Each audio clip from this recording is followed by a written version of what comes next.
Sábado 6 de octubre de 1973, Yom Kippur, el día más sagrado del calendario judío. Las tropas judías estacionadas en la frontera, desguarnecidas durante los días santos, sufrieron un ataque por sorpresa de las fuerzas sirias y egipcias que contaban con un número de soldados 10 veces superior. Por primera vez aprendieron a respetar la valentía y la capacidad de lucha de los ejércitos árabes.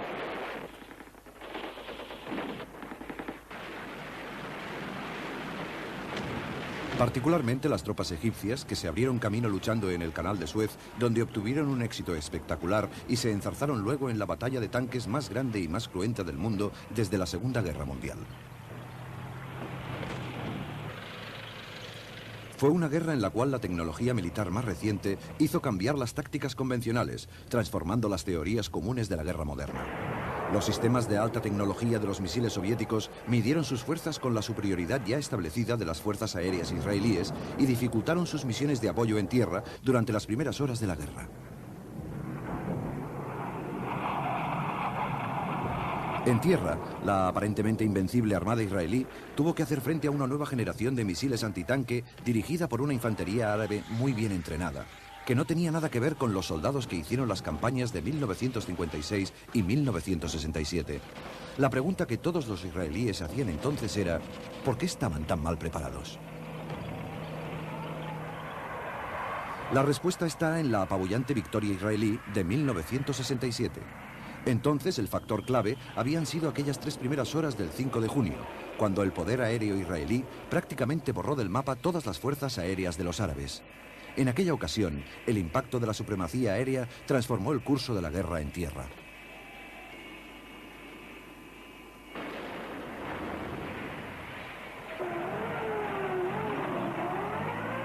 Desde entonces, la mayoría de los militares israelíes eran de la opinión que los árabes no se arriesgarían jamás a una confrontación a gran escala hasta que fueran capaces de competir en el aire. En 1975, las fuerzas aéreas árabes eran lo suficientemente potentes como para enfrentarse de nuevo. De todas formas, la derrota había sido tan flagrante que los líderes de los países árabes se vieron sometidos a una gran presión en sus respectivos países para intentar un nuevo enfrentamiento. Los altos del Golán de Siria, la franja oeste de Jordania y la península egipcia del Sinaí les recordaban constantemente la humillación sufrida en 1967. El rey Hussein, que había perdido una parte considerable de territorio jordano en la guerra contra Israel, no podía permitirse otra confrontación. Israel todavía estaba en inferioridad de condiciones en lo que respecta a un número de soldados, de tanques, aviones y misiles, comparado con los contingentes reunidos de Siria y Egipto. Estas fuerzas también debían cubrir 2 frentes distintos. Desde la pérdida del Sinaí en 1967, los egipcios se habían concentrado en la defensa de la orilla oeste del Canal de Suez, la Cisjordania. Los israelíes sabían por experiencia que el control del desierto dependía de los 3 desfiladeros que cruzan la cordillera montañosa más allá de su cuartel general del Sinaí, en Bir Gifgafa. En consecuencia, construyeron una línea defensiva frontal a lo largo de la orilla este del canal con una serie de fuertes que llevaba el nombre del general Bar-Lev. En caso de alarma, los tanques tomarían posiciones determinadas previamente. Los egipcios dispusieron una de las más densas murallas de misiles del mundo, estableciendo así un paraguas antiaéreo en todo el área del Canal de Suez con el fin de neutralizar la fuerza aérea israelí. El presidente egipcio Sadat se dio cuenta de que, aun no disponiendo de una fuerza aérea comparable a la del enemigo, podía llevar a cabo una guerra limitada bajo este paraguas y negociar después apoyado por Rusia. Compartió su proyecto con el presidente sirio Assad, que también obtuvo misiles soviéticos SAM para emprender la batalla del Golán. Se pusieron de acuerdo para organizar un ataque conjunto en el momento en que Israel estuviera menos preparada. El ministro de Defensa egipcio, general Ahmed Ismail, fue el comandante en jefe de las fuerzas conjuntas de Siria y Egipto. Negoció con los rusos para contar con apoyo armamentístico. Colaboró con él su jefe de Estado Mayor, general Shad el-Shazli, que era una figura carismática que había dirigido una brigada de paracaidistas de élite en el Sinaí en 1967. Acabó con la imagen de playboys del Cairo que se tenía del cuerpo de oficiales egipcios e inició un riguroso entrenamiento. Sus preparativos fueron minuciosos. Estudió incluso viejos registros de la Compañía del Canal de Suez para comprobar el régimen de mareas. Pero fue despedido discretamente a mitad de la guerra, después de oponerse a Sadat a propósito del papel que debía cumplir la reserva blindada en un momento crucial. Por parte israelí, el ministro de Defensa Moshe Dayan era una fuerte personalidad que había controlado los asuntos de defensa durante años. Su coraje y su talento fueron ampliamente demostrados durante la campaña del Sinaí en 1956. Pero en esta ocasión no dio la talla. Desde un primer momento estuvo invadido por las dudas y se mostró pusilánime, sin voluntad para tomar responsabilidades en situaciones militares decisivas. Después de la guerra, fue duramente criticado por la falta de preparación del ejército israelí. El general Dayan describió el canal de Suez como la mejor trinchera antitanque del mundo. Calculó que se tardarían 24 horas en tender un puente a través del canal y sortear los bancos de arena que los israelíes habían construido a lo largo del canal, que en algunos puntos alcanzaban los 18 metros. Un tiempo más que suficiente, según él, para que la reserva blindada, esperando en la retaguardia del Sinaí, apoyara los fuertes a lo largo de la línea Bar-Lev. Los 600 israelíes que guarnecían los fuertes de Bar-Lev se habían relajado un tanto. Los egipcios habían estado haciendo ejercicios regularmente durante meses e incluso construían nuevas instalaciones, presumiblemente para matar el aburrimiento. Pero todo eran distintos aspectos de un plan meticuloso que haría de la travesía del canal una hazaña militar de tintes épicos. Aquel octubre, los fuertes de Bar-Lev fueron ocupados por los reservistas de la Brigada Jerusalén en su servicio militar anual. Descubrieron la razón de aquel trabajo de construcción de los egipcios a las 2 de la tarde del día 6. Aparecieron rampas para tanques frente a sus posiciones. Los tanques se unieron a unas 1000 piezas de artillería en su ataque a la línea Bar-Lev, descargando toneladas de explosivos al tiempo que lanzaban un ataque aéreo sobre posiciones israelíes en el interior del Sinaí. Fue el principio de una operación técnicamente brillante que volvería a dar credibilidad a los ejércitos árabes. Los egipcios estaban tan orgullosos de su operación que meses después su tercer ejército realizó un simulacro de todo el ejercicio para las cámaras. Cientos de máquinas inundaron de humo la Cisjordania y el canal. Camuflados por el humo e invisibles para los israelíes, 8000 soldados egipcios empezaron a cruzar el canal en botes neumáticos, desembarcando en puntos intermedios entre los fuertes. En 1971, los israelíes habían experimentado con un método de echar petróleo en el canal desde un subterráneo, convirtiéndolo en una muralla de llamas. Los egipcios no se arriesgaron. La noche anterior, un grupo de hombres rana había bloqueado las tuberías que iban a dar al canal.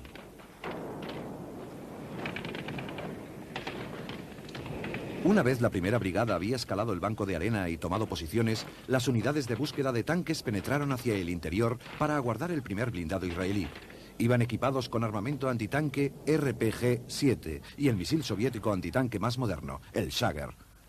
Empaquetado en una maleta, podía montarse en breves minutos. Su sistema de guía de alambre con un alcance de 2000 y habilidad por parte de los operadores. Cada uno de ellos había disparado 100 cohetes en las sesiones de entrenamiento y causaron estragos entre los tanques israelíes.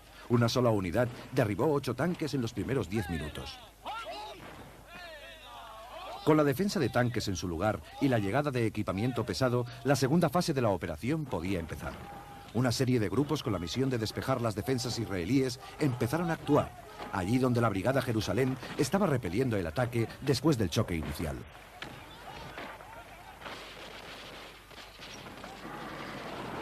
Más al sur, en los lagos amargos, se llevaba a cabo una operación anfibia. Los tanques y camiones de tropas del Tercer Ejército transportaron más hombres al Sinaí. Imitando las tácticas israelíes, transportaron tropas en helicóptero por detrás de las líneas defensivas y la 130ª Brigada Naval tenía órdenes de reunirse con ellos en el desierto. Fue el único fracaso de toda la operación. Los israelíes derribaron 14 helicópteros llenos de soldados y los supervivientes poco pudieron hacer.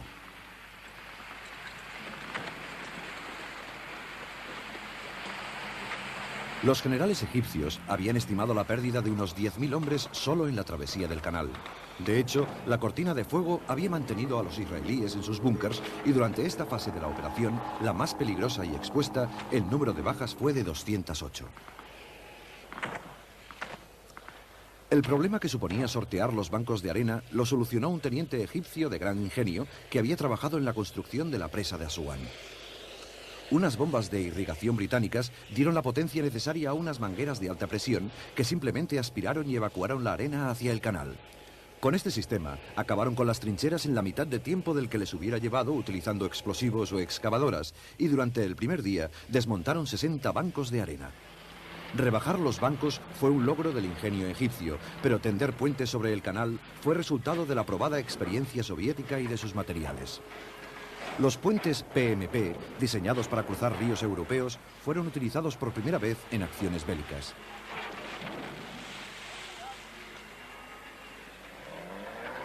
Los pontones seccionales podían unirse unos a otros en cuestión de minutos.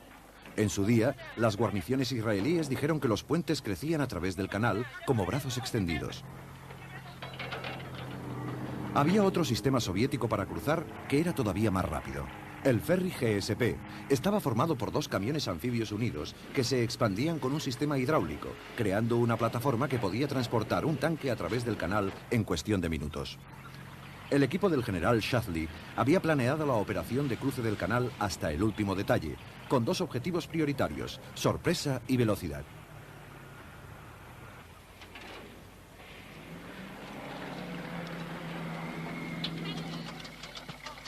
Todo el sistema defensivo israelí estaba organizado en base a la convicción de que el transporte de divisiones blindadas y material pesado a través del canal no podía durar menos de 48 horas.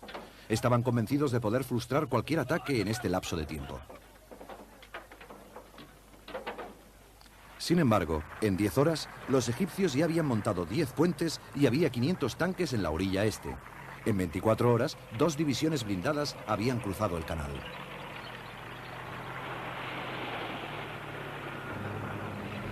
En los primeros 30 minutos de la guerra, las reservas blindadas israelíes avanzaron hacia el frente ignorando lo que les esperaba. Fueron aniquilados por los escuadrones egipcios de persecución de tanques.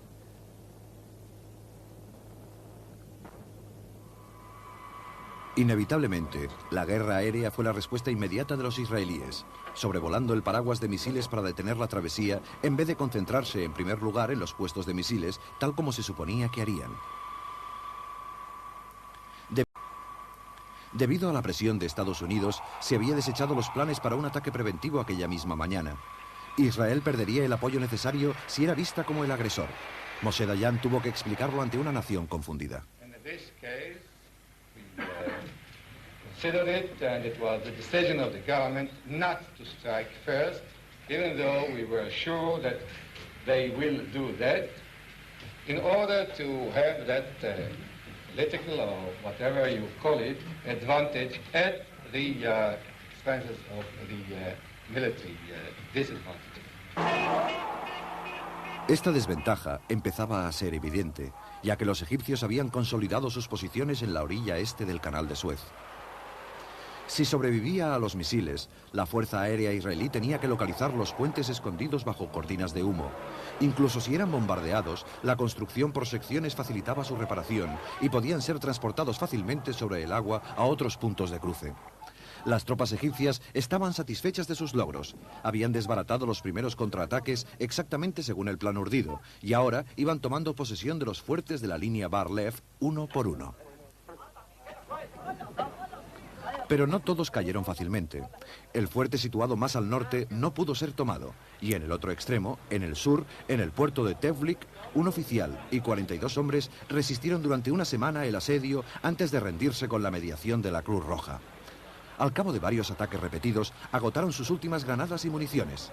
El oficial egipcio que asaltó el fuerte estaba convencido de que habían escondido el armamento pesado, pero la verdad es que no había tal armamento. Los llevaron en ferry hasta el puerto de Tevlik, donde los supervivientes ayudaron a sus compañeros heridos a desembarcar para ser encarcelados. Entre las filas israelíes que iban llegando el lunes día 8 por la carretera hacia el Sinaí, la moral era todavía alta. Su confianza en una fácil victoria se vio reforzada por la visión, en su ruta por el paso de Bidla, de los restos de chatarra de la derrota egipcia de 1956 y 1967.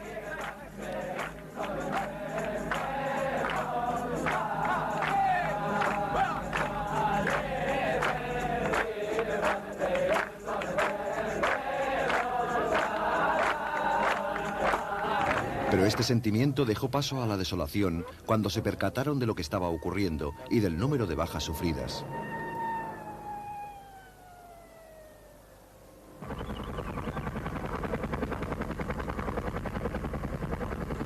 En aquellos primeros días, los egipcios eran los únicos que tenían motivo para celebrar algo. Este campo de batalla se hallaba en el desierto remoto. Como contraste, el frente del norte estaba lo suficientemente cerca de los centros israelíes más importantes para que los observadores sirios pudieran localizar fácilmente sus objetivos. Aquí, los altos del Golán estaban solo a 27 kilómetros. Desde este altiplano volcánico había 4 carreteras que llevaban al norte de Israel a través del Jordán. La más importante era la que cruzaba el río por el puente Benot Yaakov desde Quneitra y Kfar Nafak, los cuarteles generales del área israelí. Desde el monte Hermón, los observadores israelíes, conocidos con el nombre de los Ojos de Israel, vigilaban la zona. Los sirios planeaban cruzar la línea de alto el fuego en un solo asalto blindado masivo, con 2 columnas atacando por los flancos para atacar Kfar Nafak y el puente, mientras otras columnas se ocuparían de las carreteras menos importantes. A las 2 de la tarde del día 6 de octubre se inició una cortina de fuego de artillería de 50 minutos, sincronizada por una ofensiva egipcia en el sur. Esto despejó el camino y dejó vía libre para los blindados sirios, que arrasaron a su paso por los puestos fronterizos. Invadieron el lugar como si fuera agua, declaró un israelí. Nunca imaginé que hubiera tantos tanques en el mundo. Los israelíes tenían 180 tanques y 60 cañones para defender un frente de 64 kilómetros. Fue la lucha más heroica y desesperada de toda la guerra. Un joven teniente con un puñado de tanques mantuvo en vilo al grueso del avance sirio con fuego convencional y movimientos tácticos.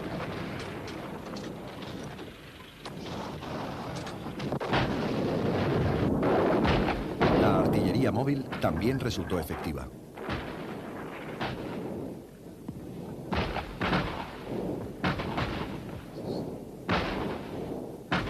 La ventaja de Israel era que conocía el terreno. Se había entrenado allí a menudo, haciendo pruebas de balística y estudiando los mejores ángulos de tiro. Pero no habían previsto combatir en una proporción de 1 contra 5 y hasta de 1 contra 11 en alguna ocasión, y se retiraron implacablemente. Al igual que en el Sinaí, la Fuerza Aérea Israelí se movilizó para frenar el avance. Pero incluso a vuelo rasante se pagó un alto precio al aceptar el reto de las baterías SAM.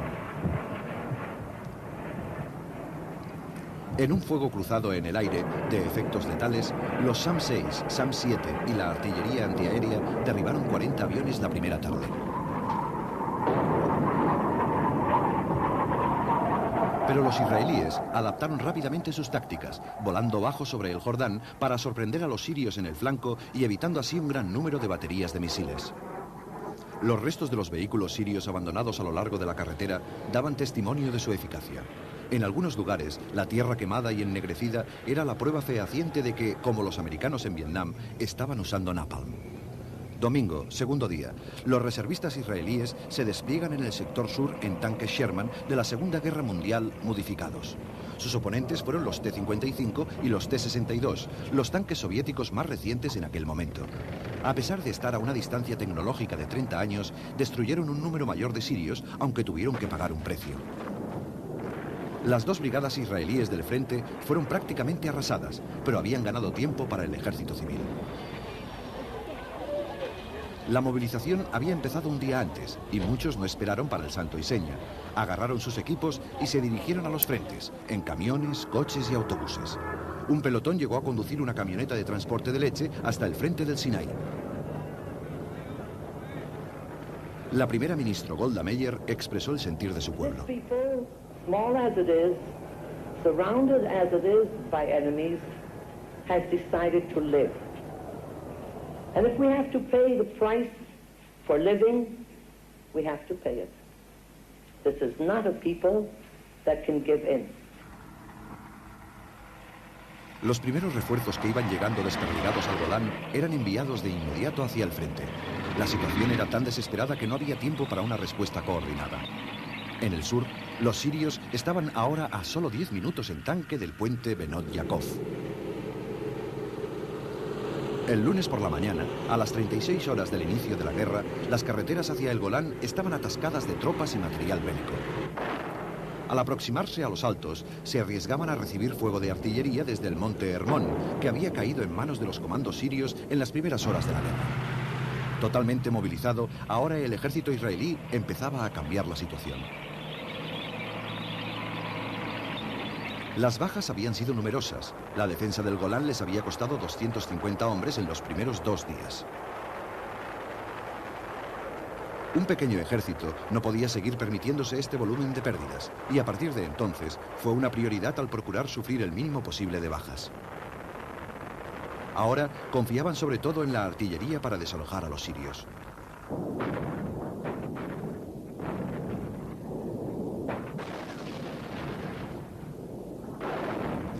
Los soldados voluntarios israelíes se mostraban confiados. I think that we already are going to finish the war. They got the nice kick down, and we hope to be at the weekend at home. No resultó tan fácil. La resistencia siria se mantuvo inamovible en su retiro a pesar del gran número de bajas sufridas. Los israelíes, en su avance, contaron 500 tanques entre la chatarra esparcida por los altos. Al norte de Quneitra, las columnas sirias se habían visto reducidas debido a los campos de minas y la excelente 7ª división blindada israelí no desperdició la ocasión. Bautizaron aquella zona con el nombre de El Valle de Lágrimas. Abandonados entre la chatarra había camiones Sager soviéticos nuevos con capacidad de lanzamiento para 6 misiles. La infantería mecanizada israelí acabó con los focos de resistencia, rodeados por los blindados, y el miércoles día 10 el comandante en jefe israelí, general Elazar, informó de los avances israelíes. I am glad to tell you that we managed to push almost all of the Syrian forces to the ceasefire line. Now in the middle of the battles, we continue our counterattack. We shall continue it tomorrow, and we shall break and destroy completely all the attacking forces. Los israelíes habían despejado la mayor parte del Golán, pero no podían trasladarse al Sinaí hasta que fuera destruida la amenaza siria. Entonces atacaron de nuevo en el sector norte, usando el Monte Hermón para cubrir su flanco izquierdo. Cruzaron la línea de alto el fuego hacia el interior de Siria el día 11 y tomaron la ruta más corta hacia Damasco. 2 días más tarde estaban a 27 kilómetros de la línea de alto el fuego y solo a 40 kilómetros de Damasco. Los reservistas sirios ofrecieron mucha resistencia desde sus líneas defensivas y los israelíes tuvieron que combatir con dureza durante todo el viaje. El presidente Assad, viendo su capital amenazada por la artillería israelí, instó a los egipcios a lanzar un ataque en el Sinaí para aliviar la presión que sufrían. Los MiG sirios se unieron a la defensa desesperada, lanzándose en picado sobre las columnas situadas en el flanco izquierdo, cerca del Monte Hermón.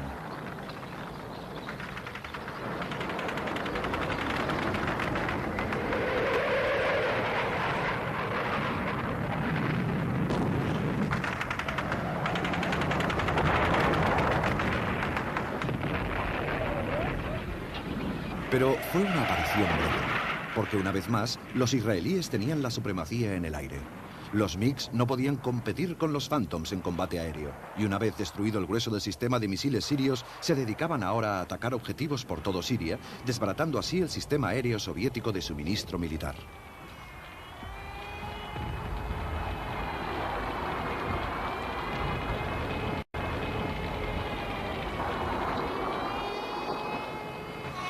También por mar estaban cortando las rutas de suministro. En la primera batalla árabe-israelí de la historia de misiles navales, barrieron prácticamente la fuerza naval siria. Y los soviéticos se vieron obligados a mover su flota para mantener abiertos los puertos sirios. Los americanos respondieron reforzando su sexta flota, un toque de atención bastante claro contra una mayor injerencia soviética. El mundo árabe también acudió en ayuda de Siria. Entered Syria and have been heavily engaged in action throughout yesterday. 4.000 hombres de la 40ª Brigada Jordana combatieron junto a una división blindada iraquí, atacando el flanco sur. Pero la coordinación entre ellos resultó complicada y ambos sufrieron muchas bajas en manos de los israelíes.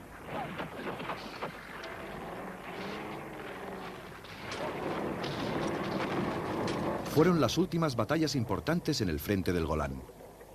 El avance israelí continuó por la carretera de Damasco hasta encontrarse con la principal línea defensiva alrededor de Sasa. Ahora, con la artillería apuntando al sur de Damasco, los israelíes no cedían terreno y empezaron a mandar tropas al frente del Sinaí. En el Sinaí, los egipcios tenían 3 cabezas de puente al este del canal el día 13 de octubre. Los habían extendido a través del canal, pero solo a lo largo de 16 kilómetros. Sin embargo, los egipcios mantenían la confianza. Habían logrado la mayor parte de sus objetivos. Estaban bien atrincherados detrás de una cortina de misiles antitanque y antiaéreos, y a su alrededor estaba la evidencia de los daños que habían infligido a los contraataques israelíes. Todo lo que tenían que hacer ahora era esperar el alto el fuego, según los planes. Pero Sadat había cambiado de opinión.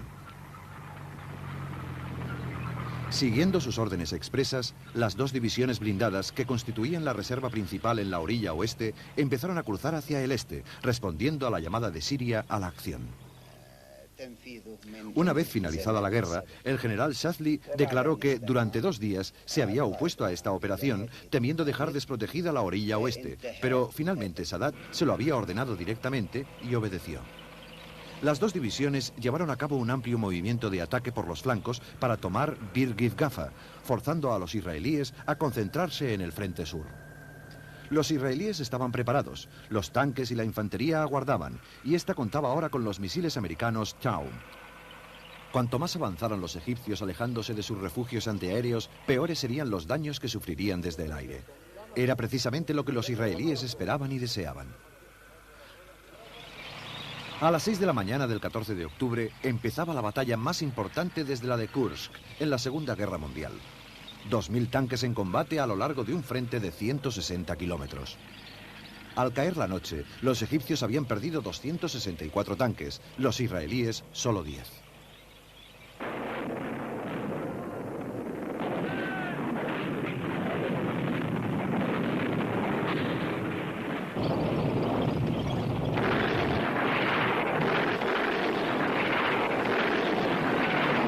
Esta gran diferencia se explica en parte por la superioridad táctica de los israelíes, pero otra razón, sorprendente por lo simple, es que sus tanques se adaptaban mucho mejor al terreno. Desde una posición plana de chasis detrás de las dunas, el tanque de batalla israelí, el Centurión, podía rebajar 10 grados el cañón de manera que presentaba un objetivo mínimo al disparar. El T-55 soviético de menor calidad que usaban los egipcios solo podía rebajar el cañón 4 grados, presentando así un objetivo mucho más grande en las mismas circunstancias. No fueron solo los blindados egipcios los que sufrieron. Una vez más, habían lanzado paracaídas en las líneas y en la retaguardia. Una vez más, los israelíes los rodearon.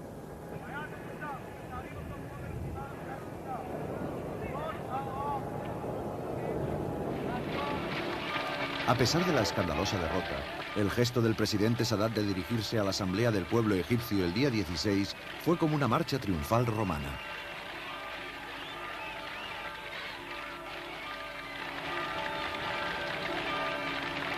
El presidente y el general Ismail fueron aclamados por las masas al entrar en la Asamblea.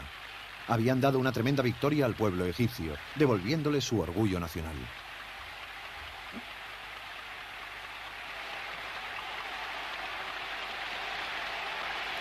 El presidente Sadat describió la travesía del canal como un milagro, desde un punto de vista militar. La nación podía sentirse segura. Ahora estaba armada con una espada y un escudo. Pero al tiempo que pronunciaba estas palabras, una columna de tanques israelíes estaba ocupada acabando con el escudo de Egipto, no en el Sinaí, sino en África. Los israelíes habían cruzado el canal y al no encontrar oposición se dedicaron a combatir penetrando en las líneas egipcias.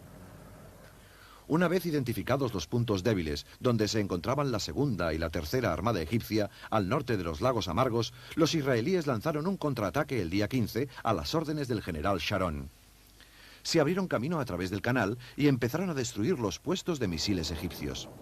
Había sido una operación arriesgada. La batalla más dura había sido en el lado este, cerca de la Granja China, cuando los paracaidistas, los blindados y la artillería lucharon durante 2 días para evitar que los egipcios cerraran el paso por detrás a la misión especial. Una vez cruzado el canal, los israelíes se encontraron con que nadie defendía el terreno. Los blindados egipcios estaban en la orilla equivocada. Se movieron libremente por el canal de Agua Dulce e iniciaron ataques combinados contra las baterías de misiles. Los tanques cubrían a los paracaidistas mientras arrasaban los búnkers.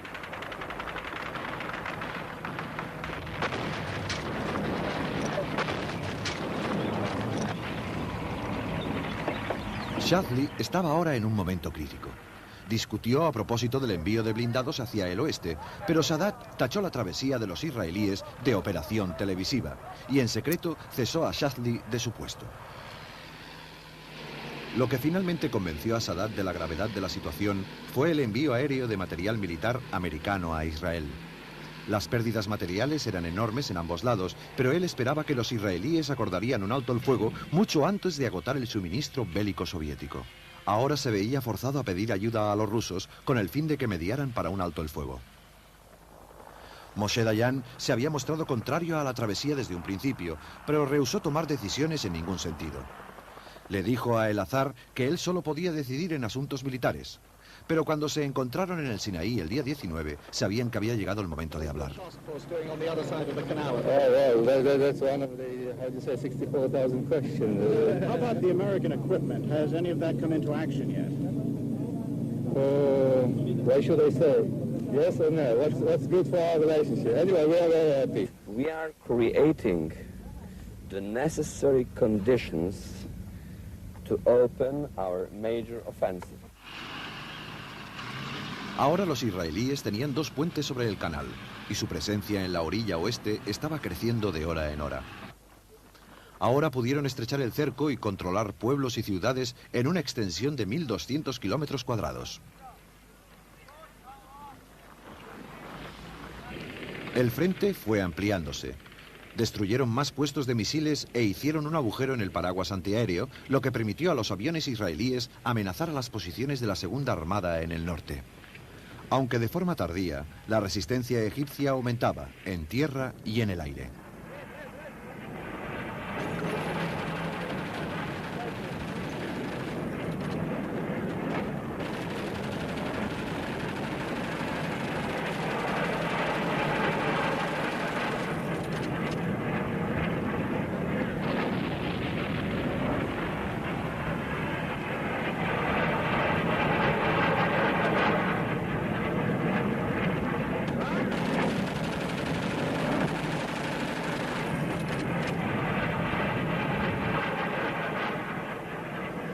Este ataque aéreo del 22 de octubre acabó minutos antes del anuncio de alto el fuego.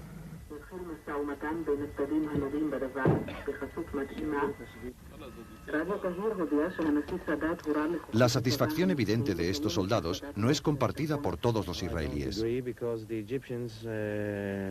Think that they succeeded in this war. They think that if they have placed some few hundreds of soldiers and tanks in our bank of the canal, then they think that this is a victory for them. And when the Arabs think that they have won or they have a big victory, this encourages them. And the next thing you'll know is that in a year or two, we'll have another war and more casualties.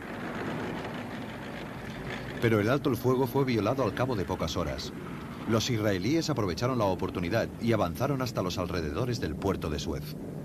El día 24 habían cruzado el canal de Suez hacia la carretera del Cairo en el kilómetro 101 y se hallaban a solo 96 kilómetros de la capital egipcia. La batalla del alto el fuego transformó la situación. La acción israelí había cercado a la tercera armada egipcia en el Sinaí, cortándoles todas las líneas de suministro. Aquí, en el sur, tenían ahora una baza extraordinaria para negociar. En el norte, la brigada de élite Golani había lidiado una dura batalla para recuperar el monte Hermón y había perdido 70 hombres. 8 horas antes del alto el fuego del día 22, su gallardete ondeó en la cumbre junto a la bandera israelí. Ahora la bandera israelí ondeaba también en África. Cuando se puso en práctica el segundo alto el fuego, los dos ejércitos se observaron con cautela, a través del canal, desde sus posiciones. Esta vez las Naciones Unidas habían mandado tropas para hacer cumplir el alto el fuego y para organizar el tránsito de provisiones a través de puestos de control israelíes. Constituyó un cambio de rumbo considerable. El triunfo inicial de los egipcios se había vuelto en contra suya. Ahora todo un ejército dependía de la buena voluntad de los israelíes para sobrevivir. Ambos bandos habían perdido parte de su territorio, pero con el escudo de misiles medio desmantelado y 20.000 egipcios cautivos en el desierto, los israelíes gozaban del dominio de la situación. En el kilómetro 101 de la carretera del Cairo, por primera vez, una delegación egipcia llegó para negociar directamente con representantes de un país cuya existencia ni tan solo reconocían. ninguno de los presentes allí hubiera creído que este diálogo pudiera continuar o que, 4 años después, el presidente Sadat se levantaría para dirigirse al Parlamento israelí en el corazón del país contra el que había luchado con tesón para destruir.